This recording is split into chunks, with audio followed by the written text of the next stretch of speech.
धनौरा गांव सुबह के समय बहुत सुंदर लगता था। कच्ची गलियों से उठती धूल, दूर तक फैले खेत और मंदिर की घंटी की आवाज, सब कुछ शांत था। लेकिन इस शांति के बीच एक झोपड़ी ऐसी थी जहां भूख की आवाज सबसे ज्यादा तेज थी। इसी झोपड़ी में रहता था शंकर। शंकर कोई बड़ा आदमी नहीं था, ना उसके पास जमीन थी, ना पैसे और ना ही कोई पहचान। उसके पास था तो सिर्फ 2 कमजोर हाथ, एक झुकी हुई पीठ और एक टूटा हुआ सपना। उसकी पत्नी सीता चूल्हे के पास बैठी थी। चूल्हे में आग थी लेकिन बर्तन खाली। आज भी कुछ नहीं लाए क्या? शंकर ने नजरें झुका ली। काम नहीं मिला, मालिक ने कहा कल आना। कोने में बैठे 2 बच्चे सब समझ रहे थे। बड़ा बेटा मोहन बोला, पापा आज रोटी मिलेगी ना? शंकर का दिल अंदर से टूट गया।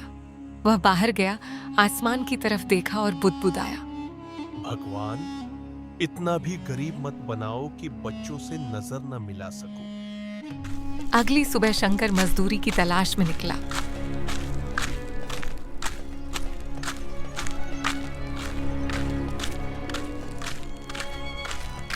रास्ते में कुछ गांव वाले बैठे थे। अरे शंकर, आज भी काम ढूंढ रहा है? अरे छोड़ना, ये आदमी तो पैदा ही गरीब हुआ है। शंकर ने कुछ नहीं कहा।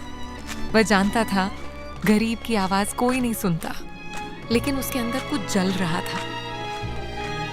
क्या मैं सच में ऐसा ही रहूंगा पूरी जिंदगी? उस दिन उसे खेत के मालिक रामदीन के यहाँ काम मिला। शंकर, तू मेहनती है, समझदार भी, लेकिन दूसरों के लिए ही क्यों काम करता है? मालिक, अपने लिए कुछ करने के लिए पैसे चाहिए। पैसे बाद में आते हैं, पहले हिम्मत आती है। ये वाक्य शंकर के दिल में बैठ गया। उस रात वह सो नहीं पाया। क्या सोच रहे हो? सोच रहा हूं, क्या हम सच में कभी आगे नहीं बढ़ सकते? सीता की आंखों में आंसू आ गए। अगर तुम हार गए तो हम सब हार जाएंगे।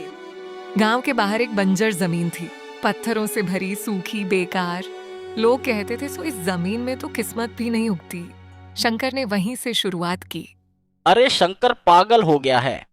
लेकिन शंकर बोला, अगर मेहनत से पेट भर सकता हूं तो इसी मेहनत से जिंदगी भी बदलूंगा।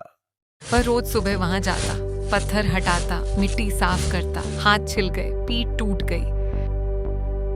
इतनी मेहनत और अगर कुछ नहीं हुआ तो कम से कम ये तो कह सकूंगा कि कोशिश की। पहली फसल खराब हो गई, दूसरी भी। घर में अनाज खत्म हो गया। अब क्या होगा शंकर? शंकर चुप था। वह बाहर निकला, अंधेरे में बैठ गया। आंसू अपने आप बह निकले। भगवान, अगर यही मेरी किस्मत है तो मुझे ताकत दे इसे सहने की। लेकिन उसी पल उसके बेटे मोहन की आवाज आई। पापा, आप रो क्यों रहे हो? शंकर ने जल्दी से आंसू पोंछे। नहीं बेटा, पापा बस सोच रहे थे। उस दिन शंकर ने तय किया, अब हार नहीं मानेगा। शंकर ने दूसरों के खेत ध्यान से देखे। पानी की बचत, सस्ती खाद, सही समय। धीरे धीरे उसकी समझ बढ़ी। उसने फिर बोया, हर पौधे से ऐसे बात करता जैसे बच्चा हो। तू उगेगा, क्योंकि मेरी उम्मीद तुझसे जुड़ी है। वह सुबह जिसने सब बदल दिया। शंकर जल्दी आओ, हमारा खेत तो देखो। खेत हरा था, हर तरफ जिंदगी थी। शंकर घुटनों पर बैठ गया। आज मेरी मेहनत जिंदा हो गई। इतनी बढ़िया सब्जी, पूरा दाम दूंगा। पहली कमाई, पहला सम्मान। शंकर ने पैसे हाथ में लिए। आज बच्चों को भरपेट खाना मिलेगा। उस रात कोई भूखा नहीं सोया।